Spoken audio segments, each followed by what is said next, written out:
क्योंकि समाचार पत्र समाज का आईना है और आजकल तो चैनल्स, यूट्यूब चैनल्स बहुत ही लोगों की एक जीवन शैली में शामिल हैं। तो आज का उद्देश्य केवल ये था कि पिछली बार जब हम आए थे उस दिन घोषणा पत्र हमारा जारी हुआ था, तो घोषणा पत्र जारी कर गए थे। आज उस पर बिंदुवार कुछ बातें जो हैं, जो चर्चा का विषय है, जो चुनाव पे प्रभाव डाल रही हैं, उन बातों को लेकर के हम आपके बीच आए थे। यही मुख्य उद्देश्य था आज आपके बीच आने का। आप लोगों का कहना है कि संविधान दिक्कत में है, इसके विषय में क्या बताएं? नहीं, संविधान दिक्कत में है ये हम नहीं कह रहे हैं, ये उनके जो भारतीय जनता पार्टी के कैंडिडेट्स हैं 4 लोग कह चुके हैं ऐसा। आपके पास सबके पास सूचनाएं होंगी। उनका कहना है, उनके सांसदों का, कि हमें संविधान बदलना है इसलिए 400 सीट चाहिए। हम ये नहीं कह रहे, वो वही लोग कह रहे हैं। हम उनकी बात को केवल पहुंचा रहे हैं आपके माध्यम से कि ऐसा भारतीय जनता पार्टी के 4 प्रत्याशी जो सांसद का चुनाव लड़ रहे हैं वो कह चुके हैं। हम लोग का इसमें वक्तव्य केवल उनकी बात को आप तक पहुंचाना है कि वो खुद ही कह रहे हैं हमें संविधान बदलना है इसलिए 400 सीट चाहिए। भाजपा तो कह रही है कि सबसे ज़्यादा संशोधन है संविधान में, कांग्रेस ने ही किया। नहीं, संशोधन अगर किए तो किस मुद्दे पर करना है उसको स्पष्ट करें। कांग्रेस ने अगर कोई मुद्दे पर किया है संशोधन, देखिए चर्चा, संशोधन और आदान प्रदान संवाद का ये लोकतंत्र का मूल आधार है, इसी से लोकतंत्र चलता है। तो अगर आप संशोधन की बात कर रहे हैं तो स्पष्ट करें। यहाँ संशोधन की कोई बात नहीं है। उन्होंने कहा है चारों सांसदों ने कि हमें संविधान बदलना है इसलिए आप हमें 400 सीट दें। और एक बात मैं आपको बता दूं, लोकतंत्र खतरे में है कहते हैं जो हम लोग, उसके पीछे एक एग्जाम्पल आपको दे रहे हैं। अभी चुनाव आयुक्त की नियुक्ति होना थी लोकसभा चुनाव से ठीक पहले, उसमें 3 मेंबर थे। देश के प्रधानमंत्री श्रीमान मोदी जी, देश के मुख्य न्यायाधीश श्रीमान चंद्रचूड़ जी और नेता विरोधी दल अधीर रंजन चौधरी साहब थे। एक अध्यादेश के माध्यम से सरकार ने चंद्रचूड़ साहब को हटा करके एक कैबिनेट मंत्री को उसमें बदला और वो उनके पार्टी के ही नेता जो मंत्री हैं वो आए। तो निर्णय वही हुआ जो सत्तारूढ़ पार्टी चाहती थी।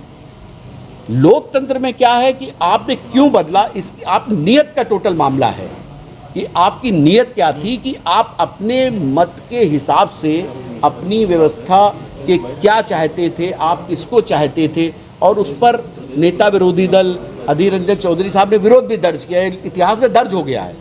तो ये जो बातें हम लोग कहते हैं इनके पास तथ्य हैं हमारे पास, हम हवा में कोई बात नहीं कह रहे हैं। संविधान जो बदलने की बात है, भारतीय जनता पार्टी के 4 प्रत्याशी कह चुके हैं और कहेंगे नहीं कहेंगे मन में क्या, वो अलग सब्जेक्ट है। 1951 में सबसे पहला संशोधन हुआ था जिसमें मीडिया की पावर को हटा दिया गया था जवाहरलाल नेहरू के दौरान। जी। ये क्यों किया गया था? नहीं, आप हमें एक बात बताइए, 51 के बाद कितने चुनाव इस देश में हो गए? हम लोग 51 के बारे में जवाबदेही दे सकते हैं क्या? आप मुझे स्वयं ही बता दीजिए। आपसे पहले जो आपके चैनल में 15 साल पहले पत्रकार थे, वो कोई खबर लिख गए, उसकी जवाबदेही हम आपसे कैसे मांगे? उसके बाद देखिए, लोकतंत्र है, हर 5 साल में परीक्षा होती है। हमारी परीक्षा कब तक ली जाएगी? 10 साल से भारतीय जनता पार्टी है, तो सवालों के घेरे में भारतीय जनता पार्टी क्यों नहीं है? कांग्रेस अगर आप ये इस बात पे सवाल पूछिए कि प्रधानमंत्री की प्रेस कॉन्फ्रेंस क्यों नहीं हुई एक 10 वर्ष में, ये एक सवाल है। अब 1951 में तो पैदा भी हम लोग नहीं हुए थे। नहीं, तो अगर अब आप आते हैं तो क्या वो संशोधन करेंगे उसमें? नहीं, जो भी लोकतंत्र के लिए ठीक होगा हम करेंगे। हम तो ओपन घोषणा पत्र दे रहे हैं। लोकतंत्र की रक्षा के लिए जो भी बात है, कहीं कोई अगर जनता, और हम लोगों ने हमेशा किया है, जनता की आवाज़ सुनी है। प्रेस की जितनी आज़ादी हमारे समय पे रही, आप आज का मीडिया का देख लें, हमारे समय के बाइट्स देख लें अपनी। सर, 2 चुनाव देखे गए, आरोप लगाते हैं भ्रष्टाचार का, लेकिन कोई आपकी तरफ से FIR या कोर्ट क्यों नहीं जाता है कोई? देखिए, कई मसले कोर्ट में चल रहे हैं। आपको जानकारी के लिए बता दूं, कई मामले ऐसे कोर्ट पे चल रहे हैं। हमने कोई बिना मुद्दे का कोई ऐसा आरोप नहीं लगाया है। जैसे एक बात ये निकल के आई इलेक्टोरल बॉन्ड की, तो इलेक्टोरल बॉन्ड में ऐसा देखने में आया, प्रधानमंत्री जी ने उसका जवाब भी दिया, देखने में आया कि आज आपने बॉन्ड खरीदा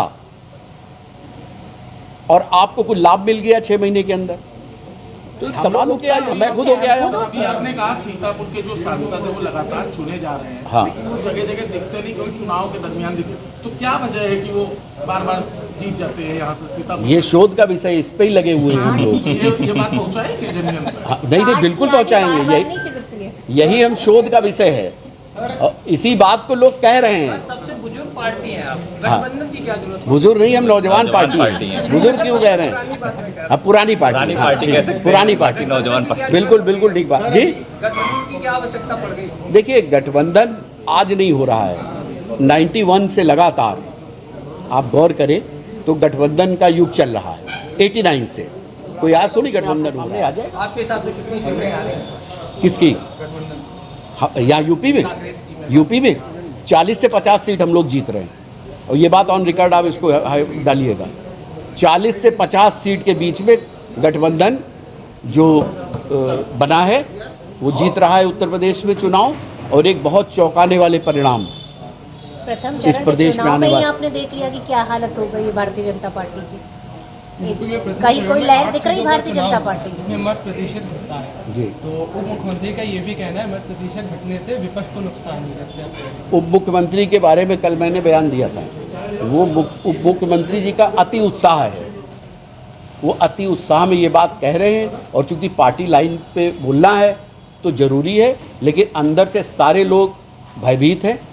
जितने भारतीय जनता पार्टी के शीर्ष नेता हैं उत्तर प्रदेश से लगा के दिल्ली तक, सबने हवा जनता की जान ली है और बहुत ही ख़राब प्रदर्शन इन 8 सीटों पर बीजेपी का रहा है।